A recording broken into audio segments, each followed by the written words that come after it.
The pain I was having in my 30s was just right in the centre. The pain I started suffering in 2011 was different in that it was to the left and right of the spine, where the dimples are at the bottom. And I was also getting an awful lot of pains going down my legs and a lot of numbness, a deep bone ache that was very, very unpleasant. I was now walking around with the aid of a walking stick, stooped over in the same position all the time to try and alleviate it. And that's how I led my life, walking around like a 90-year-old crooked man. Motor racing was a hobby that I'd enjoyed very full. Its cars are in the blood. The realisation I was going to have to retire was heartbreaking. I was taking as much tramadol, codeine, paracetamol, brufen, amitriptyline and Oromorph as I was allowed to. It was my life. Get up, go to work, take painkillers, come home, try and pass out.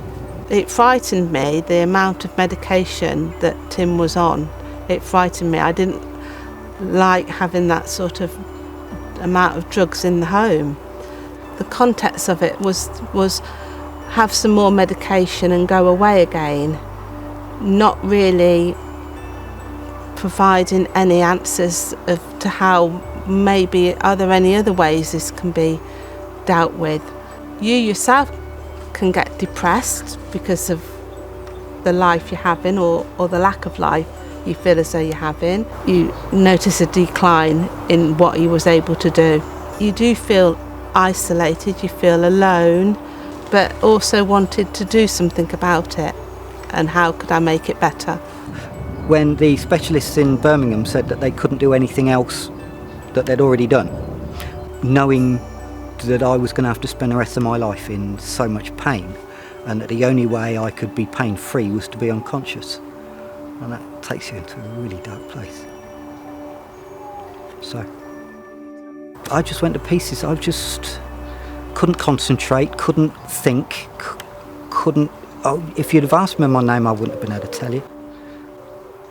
Locked myself in the toilet, basically, and just started crying. I couldn't stop. Really couldn't stop. And I don't know whether it was... Nita rang me. I don't know why. And I was just cried at her down the phone. So she came and rescued me, took me home, and I got me back here. And I got into bed and I stayed there for 4 weeks. I just didn't want to do anything. All I wanted to do was pass out because the pain was just... I couldn't concentrate because of the pain, couldn't do my job, I was stressing. And they told me I'd had a nervous breakdown. I work as a nurse practitioner, so I see a lot of patients and I see a lot of other patients in pain. If he was a cancer patient, there'd be help out there for him. And support for the family as well, because we suffer as well. Very little information about the SI joints and how they can impact and cause so much pain. Anita was my carer. I couldn't move. I didn't want to move. I would come home from work, I would take painkillers and I would go to bed, and she would bring me a meal upstairs. Sometimes I would come down on a good day and then eat my food and then go back to bed. And that was it. And that was our life. Being told that that's it, mate, that's all you're getting. This is as good as it gets from now on. Couldn't cope with that. Until Tim had his actual breakdown, I don't think I did realise how low he was. Tim was in a dark place where he didn't want to carry on. I contemplated, just ending it, because I thought, well, and I planned it. Where else do you go? When you're in so much pain all the time, and it's just, no fun. Didn't walk into his office and say, look, I need SI fusion. I said, I've been recommended to come and see you, and this is what I've got. This is the pain I'm getting. I'm pretty convinced that it's coming from my SI joints. And he just literally just turned around and said, oh, I totally agree. And that was it. You sort of go, well, somebody agrees. Okay, what can we do? And he said, not only can I carry out an SI fusion, but I can get it done on the NHS. I said, that'd be good. So yeah, that was a relief.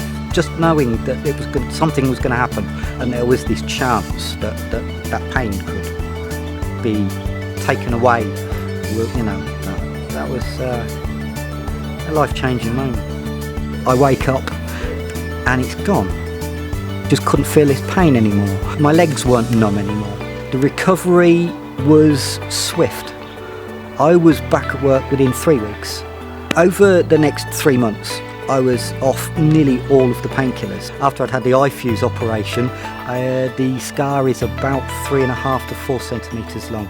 I think if there is anybody going through something very similar and they've got a loved one who is in chronic pain, there is help out there now.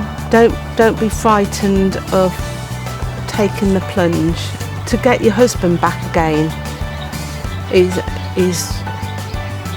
the best thing ever. I've been told I'm not going racing again, but to be quite honest with you, I think I would be very silly if I did go racing. But I did several years ago buy myself a blue Porsche.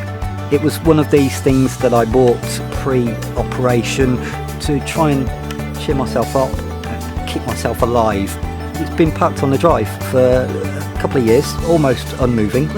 But now I've done more miles in that car this year than in anything else. In this time I'm going to have the right hand side fused, knowing full well what I'm letting myself in for. I've absolutely no qualms about it at all.